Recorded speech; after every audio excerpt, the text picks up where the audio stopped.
Bonjour et bienvenue pour cette nouvelle vidéo. Je m'appelle Gabriel et aujourd'hui on va parler d'une voiture que je veux tester depuis pas mal de temps et qu'honnêtement je ne croyais plus avoir la chance de tester. C'est la nouvelle Toyota Yaris GR-MN.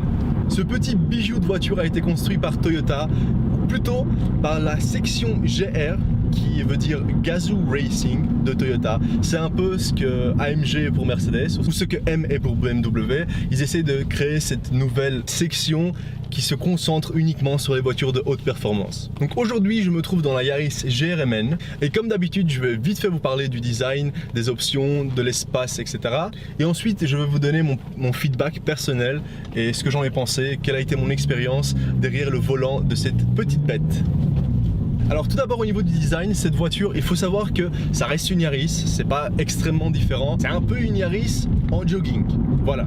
Elle a un spoiler, mais tout est fonctionnel. Elle a un spoiler, des prises d'air plus grandes, les jantes, les disques ventilés, les prises d'air, tout ça va permettre de rendre la voiture plus rapide sur la piste. Tout ça c'est très bien, et au niveau de l'intérieur alors? Eh bien ça reste une Yaris.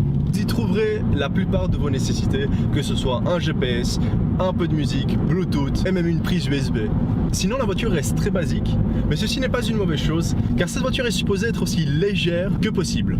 Il faut rajouter à tout cela un volant repris à la GT86, qui est un très bon volant, c'est un volant que je trouve aussi plaisant à voir qu'à tenir entre ses mains. Et également ces paquets qui sont incroyables et ils vous tiennent très bien en place quand vous voulez prendre un virage plus rapidement. Au niveau de l'espace, vous pouvez y mettre 4 personnes adultes sans problème. J'ai vraiment été étonné parce que je ne m'attendais pas à ce que cette petite Yaris soit aussi spacieuse. Je n'avais jamais conduit d'Yaris avant et donc ça a été une très bonne surprise. Et pour ce qui est du coffre, c'est suffisant, ce n'est pas énorme.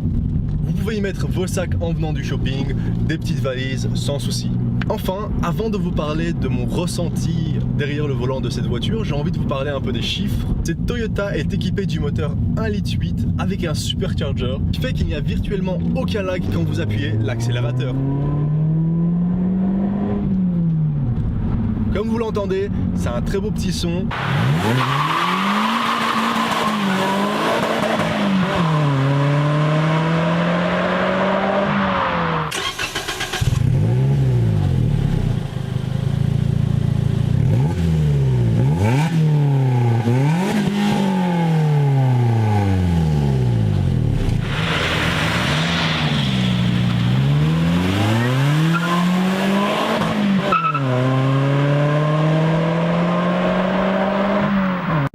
Rapide aussi, et ça grâce à non seulement ces 210 chevaux plus ou moins et ces 250 Nm de couple, mais également au fait que cette voiture ne pèse que 1100 kg. Ce qui est encore bon à savoir est que cette voiture est équipée d'une boîte manuelle. Oui, manuelle, j'ai bien dit manuelle. Et je souhaite remercier Toyota et la section GR d'avoir pensé à mettre une boîte manuelle et ne pas nous avoir embêté avec encore une boîte automatique, avec des palettes. C'est très bien, on sait qu'elles sont plus performantes. Ça, il n'y a pas de souci. Mais honnêtement, je préfère 10 000 fois une boîte manuelle dans mes petites autos sportives. Enfin, au niveau de la consommation de carburant, est-ce que ça vous intéresse vraiment pour ce modèle ?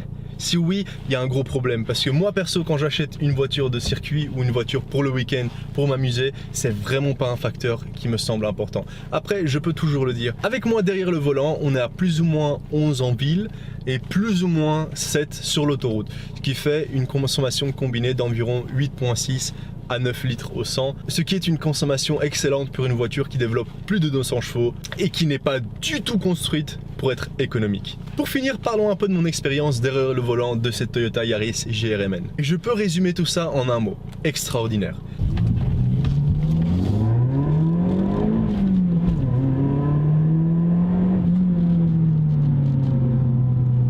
Comme vous pouvez le voir ou l'entendre, cette voiture se comporte comme une véritable petite voiture de circuit.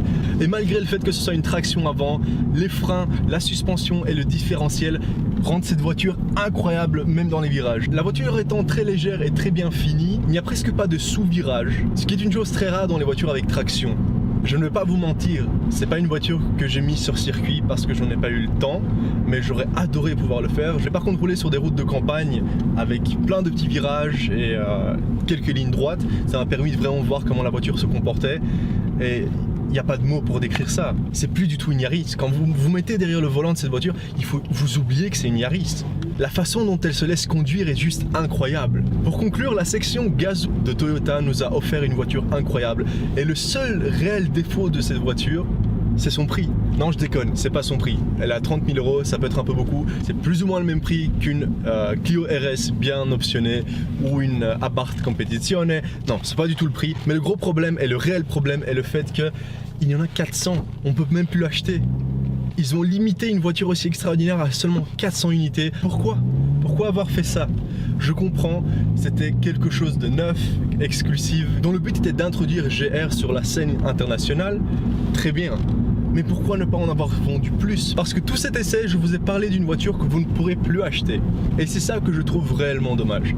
À part ça, j'ai été ravi d'avoir eu la chance d'essayer cette voiture. Et je souhaite remercier encore une fois Toyota Belgium pour cela. Et si vous avez découvert ce petit joyau de l'automobile moderne avec moi, n'oubliez pas de me laisser un petit pouce bleu en dessous de la vidéo.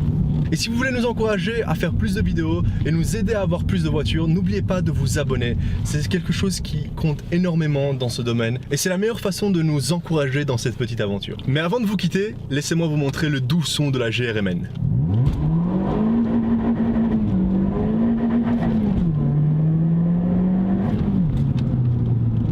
Et c'est sur cette belle petite musique que je vous dis à la prochaine. Ciao!